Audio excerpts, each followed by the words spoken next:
미국비를 시작하겠습니다. 북한 이슈 논단 주제의 오늘 시간에는 북한이 대미 전략을 전격적으로 수정하고 나서고 있는 사실에 대해서 전해드리도록 하겠습니다.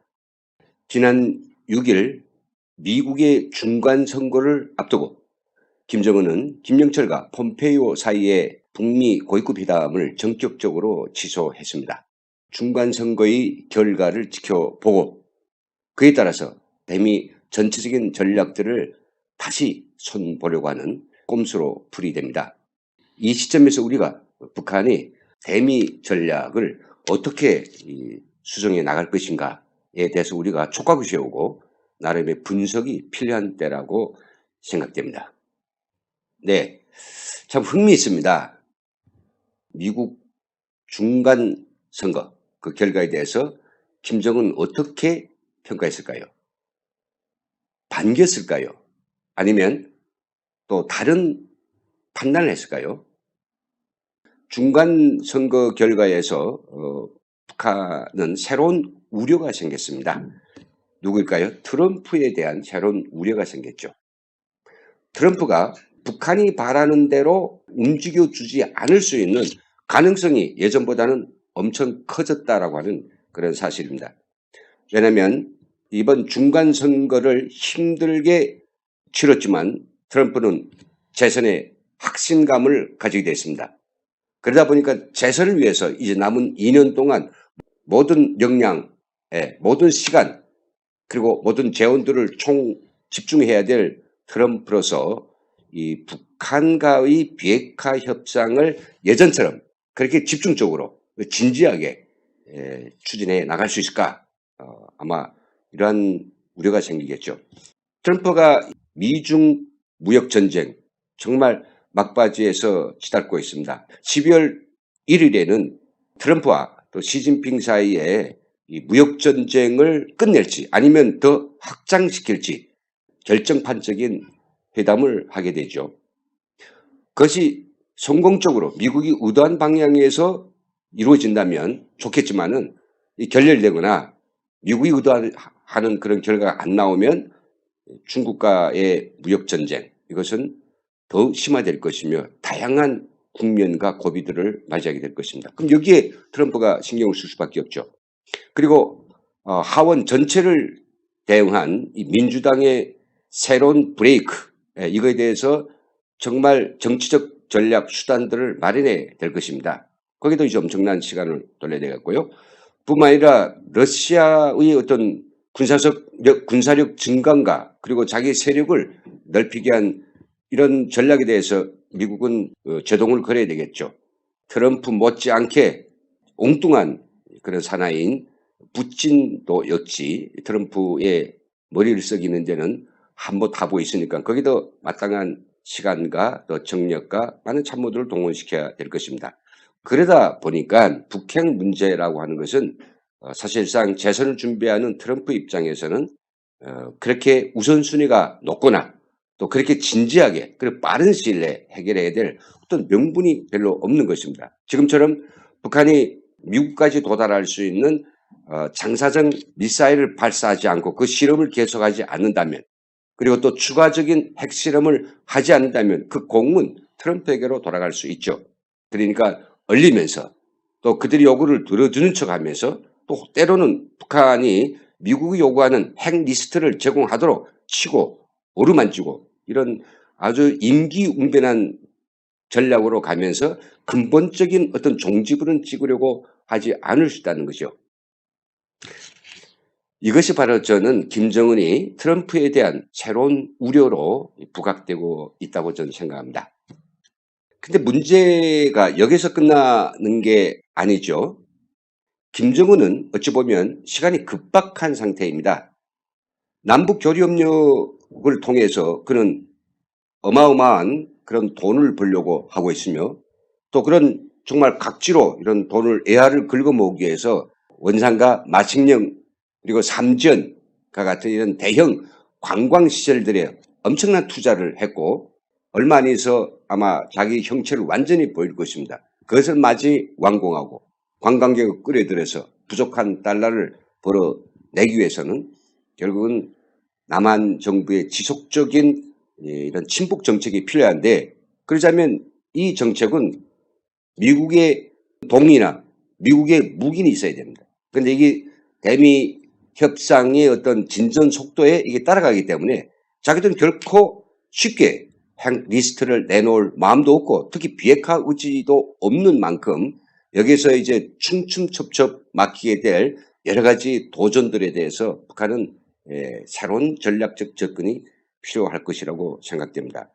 그럼에도 불구하고 저는 이 북한이 트럼프와 계속 마주 앉을 필요가 있다라고 판단할 것으로 보입니다. 특히 김정은의 몸값을 높여주는 데서 특등 공신이 누굽니까? 바로 우리 문재인 대통령과 트럼프 대통령이 아닙니까? 싱가포르에서, 판문점에서, 평양에서 그들은 운둔의 지도자, 그리고 자기 형과 자기 이모부와 이모까지 다 쳐 죽인 손에 피를 묻은 교살자의 이미지를 싹 벗어던지고 참신하고, 그리고 개혁개방적이며 대담하고 뭐 통 크고 지혜로운 뭐 상대할 만한 이런 지도자로서 급부상시키는데 트럼프의 공이 큰 건 알고 있죠. 앞으로도 트럼프하고 어떻게 밀당을 하는가에 따라서 김정은의 몸값은 더 올라갈 것이고 그가 국제사회에 미치는 영향력은 계속 현저히 높아질 것이라고 보고 있는 것입니다.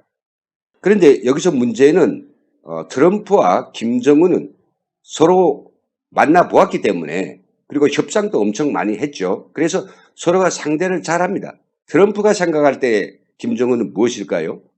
지난 6.12 싱가포르 회담을 앞두고 트럼프는 국제사회에 한마디 선언을 했습니다. 내가 김정은과 마주 앉으면 단 1분 만에 그의 진정성을 파악할 수 있다고 했습니다. 즉 나는 그를 느낄 수 있다고 했습니다.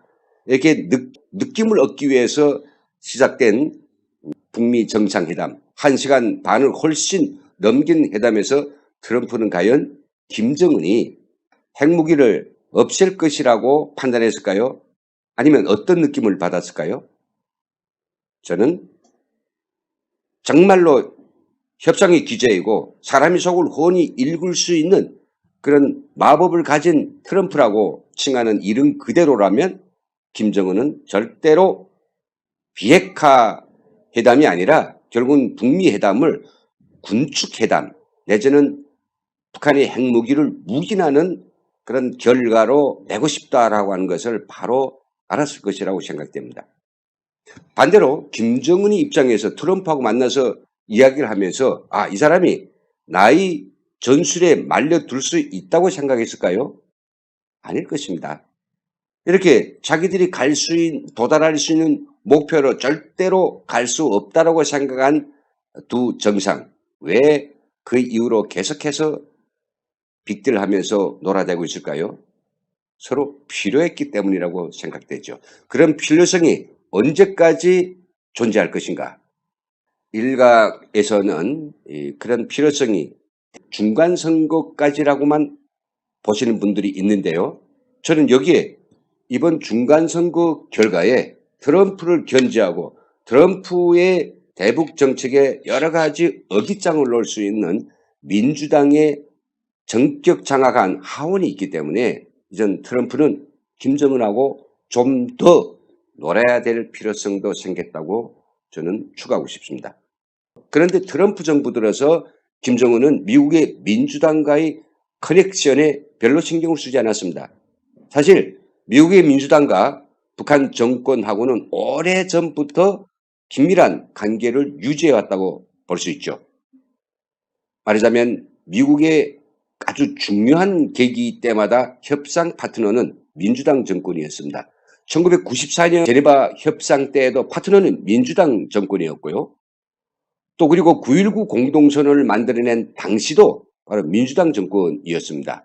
더욱이 북한 김일성 그리고 김정일 아마 또 김정은까지 만날 수 있는 미국의 유일한 큰손 지미 카터가 바로 민주당 대통령이었다고 하는 사실을 본다면 민주당과 북한과의 커넥션 깊었죠. 지금까지 트럼프 정권하고 마주 앉았을 새로운 북미 회담에서는 민주당은 그 상하원을 다 잃은 상태이기 때문에 영향력이 적어서 그들과의 커넥션에 비해 신경을 안 써왔습니다.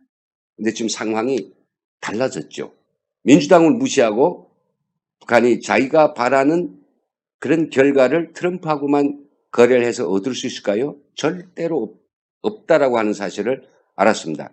기왕에 민주, 공화, 양당 사이에 양다리를 치면서 이간질을 시켜가지고 북한이 그렇게 요구하는 비핵화가 아니라 핵 군축의 결과를 얻어내는데 쓸모가 있지 않을까 이렇게 생각해 본다면 에오라지 트럼프 발악기의 미국에 대한 접근 방법을 전격적으로 수정해서 트럼프, 공화당 그리고 민주당 양쪽하고 등거리 정책 아니면 양다리 걸기 아니면 이간질을 통한 이런 보다 좀 고도화된 전략을 통해서 미국하고 거래 협상을 하든 관계를 가져야 되겠다.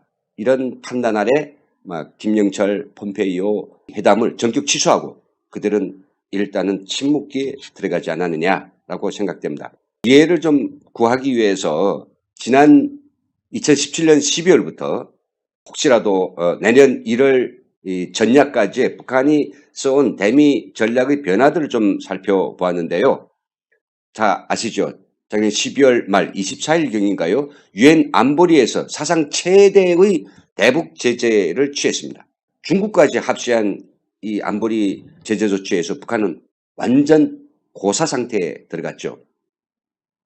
몇 달을 더 견딜 수 있을까? 사실은 카운트다운에 들어간 상태였는데 놀랍게도 우리 남한 정부가 적극적으로 도와줬기 때문에 북한은 그 위기 상황을 털어내고 그렇게 북한에 대해서 아나무인으로 놀던 중국의 어떤 관심을 받게 됐고 지요 시진핑하고 3번에 걸쳐서 만나가지고 북중 관계를 완전 회복해내는 그런 쾌거를 이뤄내기도 했습니다.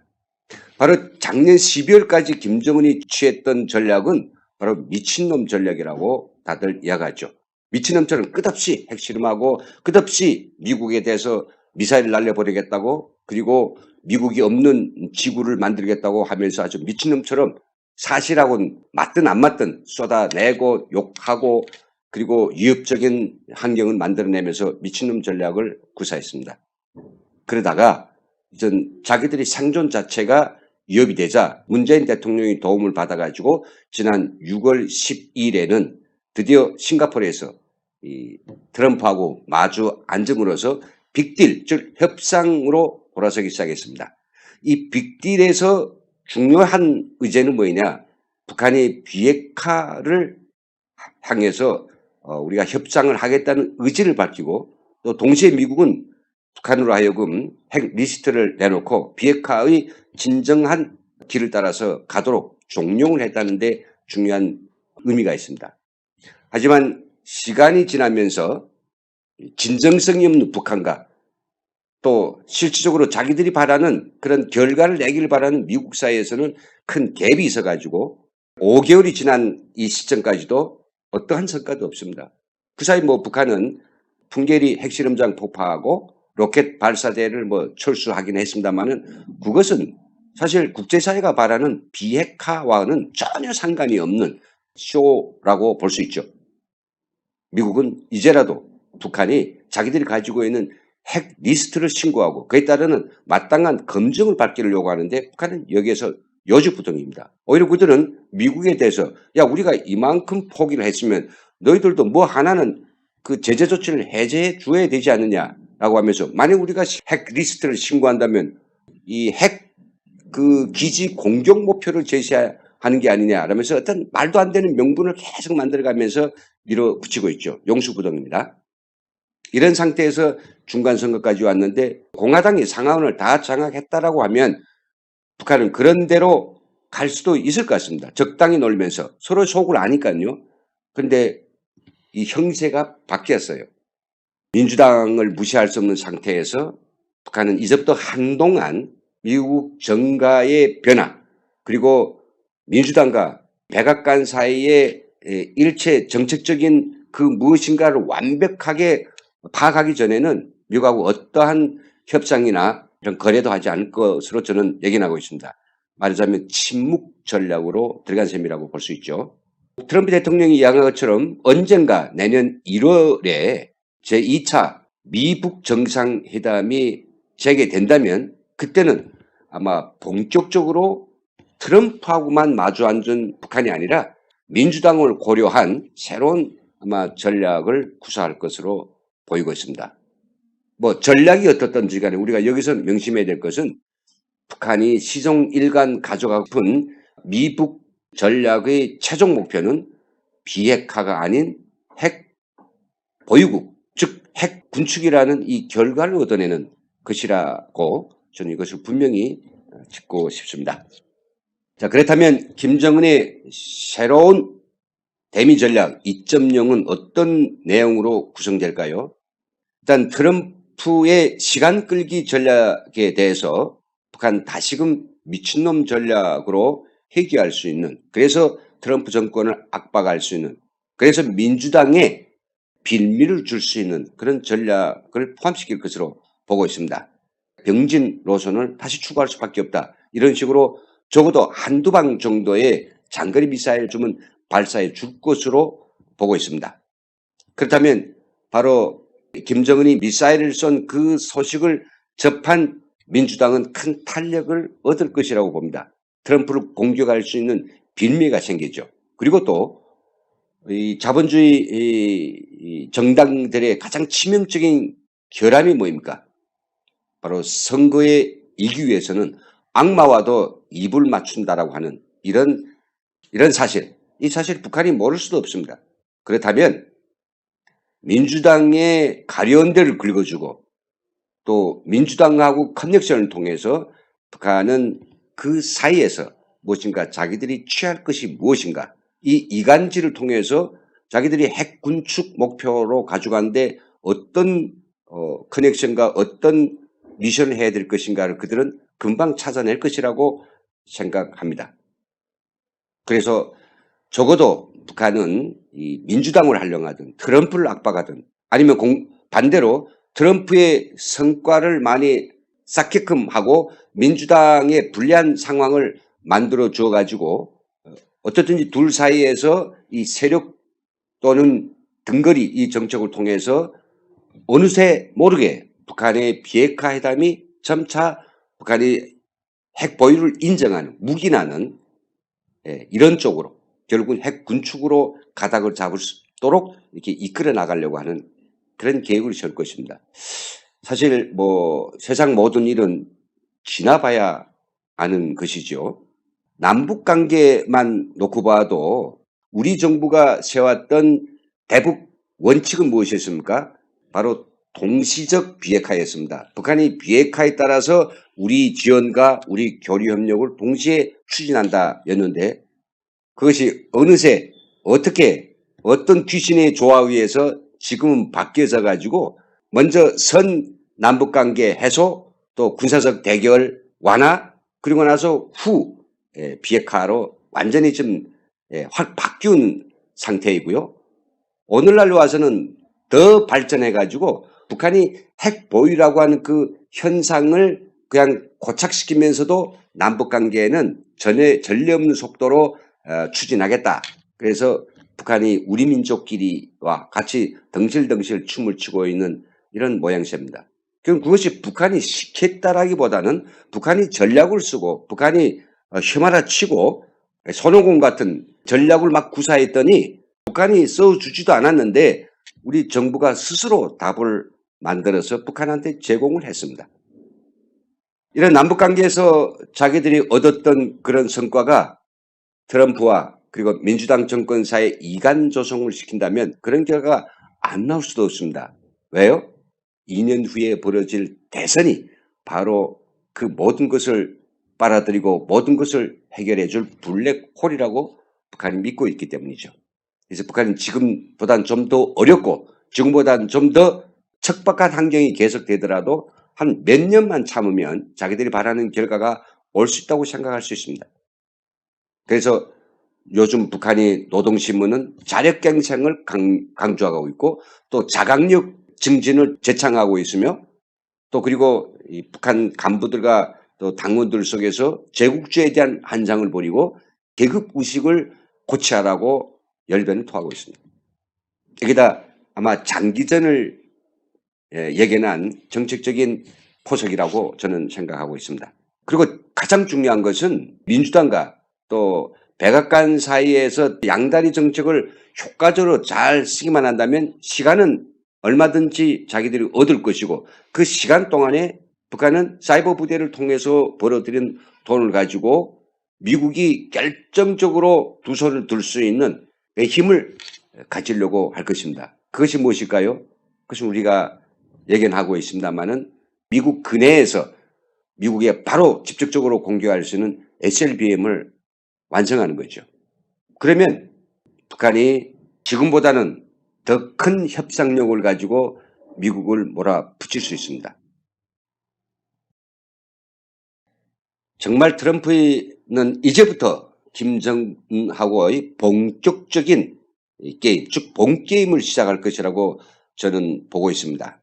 그것은 첫째로 핵리스트를 제출하지 않는 김정은에게 고통을 더 가중시키는 이런 전략을 아마 쓸 것이고, 두 번째로서는 중국과 러시아를 동원해서 이 김정은 정권을 고립시키는 이런 전략을 해야 될 것입니다. 이걸 위해서 중국과의 무역전쟁 그리고 미러 갈등을 적당한 수준에서 조정할 수 있다고 생각됩니다. 세 번째로는 지금 유엔 총회를 앞두고 엄청나게 이제 부각되고 있는데 북한의 인권 문제를 최대한 부각시켜서 국제사회에서 북한을 더욱 압박하고 이슈화시키는 이런 전략도 할 수 있고요.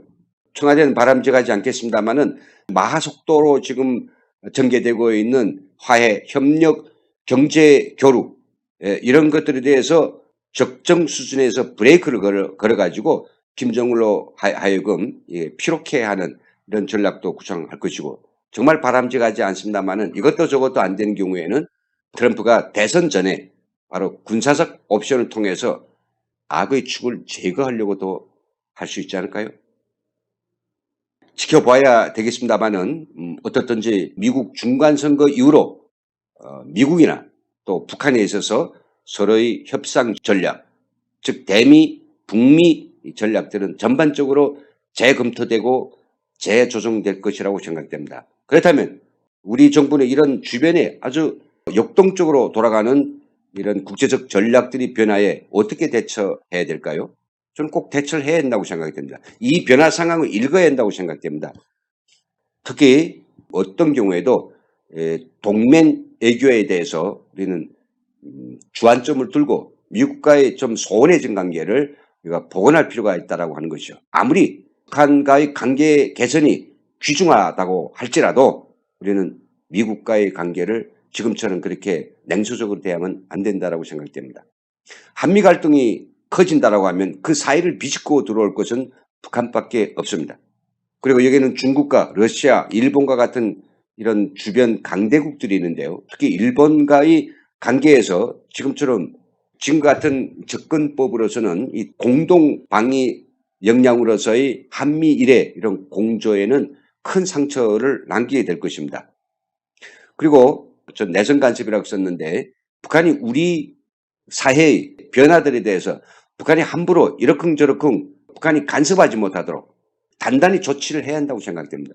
지금 뭐 노동신문과 우리민족기리와 같은 북한의 공식적인 대매체들을 보십시오. 눈만 뜨면 우리 하나의 공당인 한나라 당을 공격하는데 그들은 지면을 아끼지 않습니다.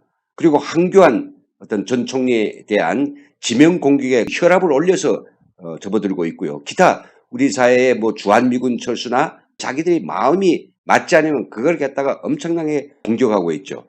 특히 이선건이 막말을 통해서 또 우리 통일부 장관의 너무 도가 넘는 그런 굴종적 그 태도들에서 보는 것처럼 북한은 그렇게 북한의 너무 지나친 한대와 또 지나친 그런 굴종적 태도를 보여주면 안 된다라고 생각됩니다. 북한은 할 말은 하고 또 원칙은 세우고 뭔가 긍정적으로 나올 때에는 그거에 대해서 평가도 해주겠지만은 우리 입장과 다르고 우리에 대해서 안하민격으로 놀고 우리를 비하하고 우리들 무시하는 이런 행동에 대해서는 적정 수준에서 할 이야기는 하고 못을 박을 건 박아야 한다고 생각됩니다. 그리고 우리 탈북민들에 대한 우리 정부의 매우 미온적이고 그리고 무시적 태도를 버려야 한다고 생각됩니다. 탈북자들이 북한 민주화, 북한 자유화를 위해서 하는 활동들에 여기다 족쇄를 채우고 탈북민들의 활동에 대해서 저희 신병까지도 위협하고 있는 일부 국단적, 국자파 그런 세력들, 이런 단체들이 활동을 저지시켜야 한다고 생각됩니다.